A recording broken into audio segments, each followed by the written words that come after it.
హెన్లీ passport చూచి 2024లో భారతదేశం 85 స్థానంలో నిలిచింది. 2023లో భారత్ 84వ ర్యాంకులో ఉంది. అయితే భారత్ పాస్పోర్ట్తో వీసా రహిత ప్రయాణాలను అనుమతించే దేశాల సంఖ్య ఇంతకు ముందు 60 కాగా 2024లో 62కు పెరిగాయి. హెన్లీ పాస్పోర్ట్ చూచీలో వీసా రహిత ప్రయాణాలను అనుమతించే దేశాల సంఖ్య ఆధారంగా పాస్పోర్ట్ శక్తిని లెక్కిస్తారు. 2024లో France, Germany, Italy, Japan, Singapore, Spain సంయుక్తంగా అగ్రస్థానంలో నిలిచాయి. వాటి పాస్పోర్ట్లతో ప్రపంచవ్యాప్తంగా 194 దేశాలకు వీసా రహిత ప్రయాణం చేయవచ్చు. ఈ సూచీల్లో పాకిస్తాన్ 106వ స్థానంలో, బంగ్లాదేశ్ 102వ స్థానంలో, మాల్దీవులు 58 స్థానంలో ఉన్నాయి. Next one, Tata group company market విలువ $365 బిలియన్ అంటే 30.30 లక్షల కోట్లకు చేరింది.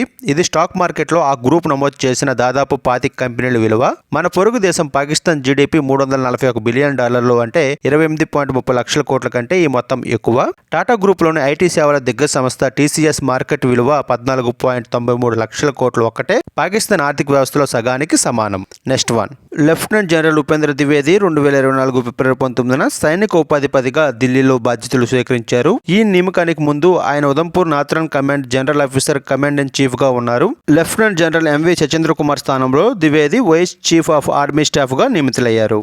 నెక్స్ట్ వన్, దేశంలో ప్రతి జిల్లాలోని వ్యవసాయ, అటవీ భూముల వాస్తవిక స్థితిని సమీక్షించే ఉద్దేశంతో Indian space research organisation ISRO Bhuvan పోర్టల్ను రూపొందించింది. జాతీయ, అంతర్జాతీయ సంస్థల సహకారంతో దీనిని తయారు చేశారు. దేశవ్యాప్తంగా వృధాగా ఉన్న బంజరు భూములను పునరుద్ధరించి అటవీ వ్యవసాయ విస్తీర్ణాన్ని పెంచాలన్న నీతి ఆయోగ్ సూచనతో భువన్ పోర్టల్ను రూపొందించినట్లు ఇస్రో అధికారులు 2024 ఫిబ్రవరి 19న ప్రకటించారు.